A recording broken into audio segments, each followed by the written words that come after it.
Yeah, no, it's interesting when you think about landings. The way I think about landings, and this has proven to be very helpful with my students. If the way I think of it is like weight loss, it'll sound crazy to you. This will sound crazy to you. Is there, Noah, a direct weight loss? Check it out. Is there a direct way? If I ask you right now, is there a direct way for you to lose weight? Direct. What's the answer? Like for me, or just like any human in general? In general, to lose weight. Is there a direct way to do that? I mean, no. I would say no. What's Probably the not. only direct way to lose weight? Literally just cut it off your body. Good. Cut your arm off, right? Yeah. And you just lost 5 pounds. Yeah. Great. So when we think of weight loss, we're not tackling weight loss as much as we're focusing elsewhere. Eating healthy, Right. working out, making choices, of which the byproduct, the side effect of all those things is weight loss. Right. Yeah, absolutely. Right. Yeah. So I if you get it. think I'm of there. so if you think of weight loss, right? If you were to try and tackle it directly, it would never work. Okay. You have to Well, tackle unless it. you are willing to cut Your arm off, which you don't want to do. Right. But if you woke up every day and only focused on, God, I want to weigh less, and did not devote your energy and focus to what you're eating, exercise, whatever that might be, Right. you would never lose weight. So in order for weight loss to occur, your focus must happen here, not here. Right. Okay. Okay, I'm there. Landing an airplane, Mm-hmm. I see it the same exact way. Landing, is there a direct way to land an airplane? No. I No. mean, it's different for everybody. The only way you could directly land a plane is slam it into the pavement. Right. It's the only way to land a plane. So what do we mean by landing? There's no direct way for me to do it. You're just transitioning from the air to the ground. So if you think of landing, it's just like weight loss. Landing is the side effect. It's the byproduct of doing all these things right. Right. These things are energy management, the placement of the airplane. Right. Meaning it's my job as the pilot to make sure that the plane reaches this height over the pavement Uh-huh. with this amount of little energy. And the result of that is what? The result of that will be my main wheels kissing the pavement. Right. And that's how I see it. Yeah. And when I manage to explain that to someone and it enters their head and they own it, it's amazing how the focus shifts from landing to how can I make sure that when my plane is over here, here's the amount of energy it has. And when that's the question the student approaches with, now they could back that to the final approach and say, well, if I want to end up here with no energy, what do I need to come in with? Right. When do I need to cut my power? Right. And it enables them to do a much better job. But landing, what I found was most helpful, the more a student understood that a landing is like weight loss, it's something that happens as a result of me doing other things really well, Yeah. is when their landings became really, really, really better. Yeah, that makes total sense. Absolutely. That's how I see it. And so landing is I think it's because of that, it's a very tough thing to teach because... Oh yeah, landing I'd say for sure is one of the toughest things. especially for somebody who's has no experience with any of that. Like it's a new concept for them. Like 100%. And the thing too is like I wouldn't say a lot of instructors teach it wrong because that's not necessarily true, but I think there's like a very like when I was learning to land, no, that doesn't really work because my instructor was pretty good at telling me. Who was your instructor? Oh, I remember.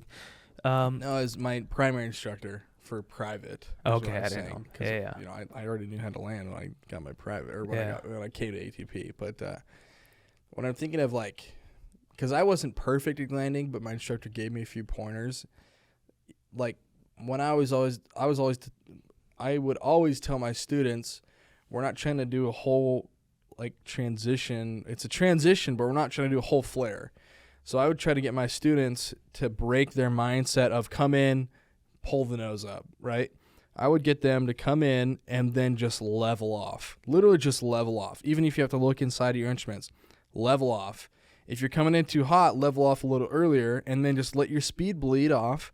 And then all you do is you raise the nose maybe 2-3 degrees and just let it right on. Yeah. It's the same concept for flying the jet. When I first hopped in the sim flying the jet, dude, it was probably the worst. Like the whole sim would shake and just boom, boom, you know, all this loud craziness. Like I think I just broke the sim. And my instructor was like, dude, you're flaring way too much.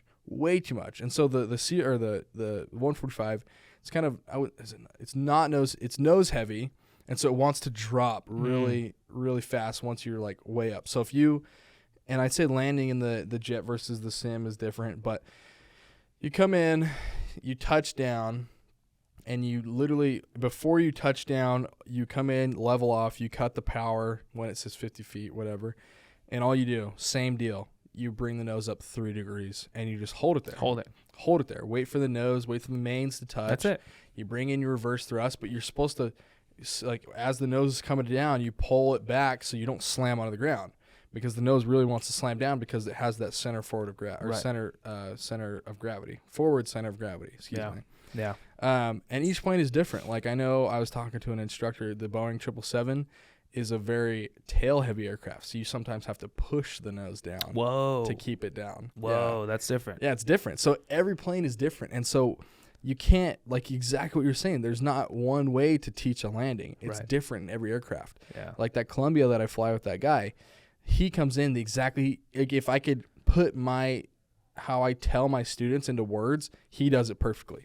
He comes in, he hits ground effect, he literally just levels off, pulls his power and just levels off, and he stays level as can be. And then as he starts to feel his energy start depleting, he's like, okay, just barely. And he has some of the best landings. Kisses. Just kisses kisses. the pavement. In the Columbia, kisses the pavement. It's a wonderful landing every time. I've never had a bad landing with him. And then when he's in his Stearman, he's coming in, you got your tail wheel endorsement, so you got to slip to kind of stay on center line. And then when you come in, you're either going to do a 3-point landing or a main landing. And every time, dude, no matter what aircraft he's in, he knows he can feel the aircraft and understand, hey, when I come into ground effect, I'm not going to flare. I'm just going to just level off and let my energy deplete. Yeah.